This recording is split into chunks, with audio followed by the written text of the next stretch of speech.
God have mercy upon us.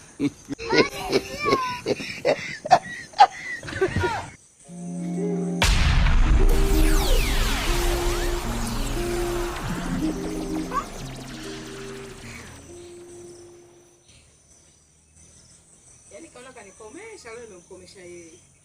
Kumbe alikuwa juu hapa mjini hapa. Kila siku naibiwaga mimi tu. Kila siku naibiwaga mimi. Sasa leo tutakwenda kukutana nacho kwenye lile poti. Atajua yeye.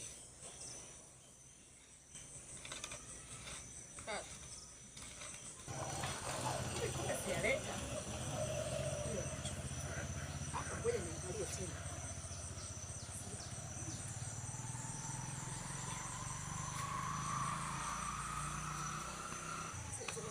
Mdogo hapo.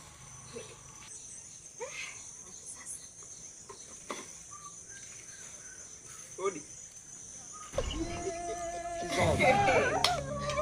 Kumbe ndo mwizi wangu wewe kila siku wa kubebaga.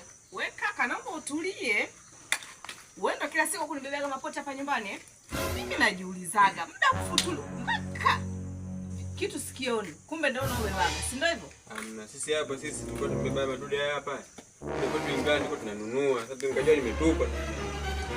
Umeona limetupa lilikaa hapa eh? Siko tukutaka dada. Tufutulu kwanza. Naomba utulie. Naomba utulie. Nataka unijibu kitu hiki kimoja.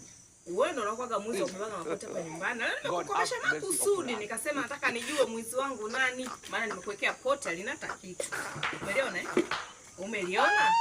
Nimesema naleta ile poti nimuone ndani mwizi wangu. Kumbe ndio wewe baba. Baba uone taibu msimu wa Ramadhani alafu unakuwa mwizi.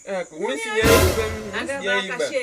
Umevaa safi. Uone taibu alafu unakuwa mwizi. Kweli mwezi wa haki uwe kaka. Kofia hii. Nimempora pale Juma. Kama kufunga mwezi jamani, msiache.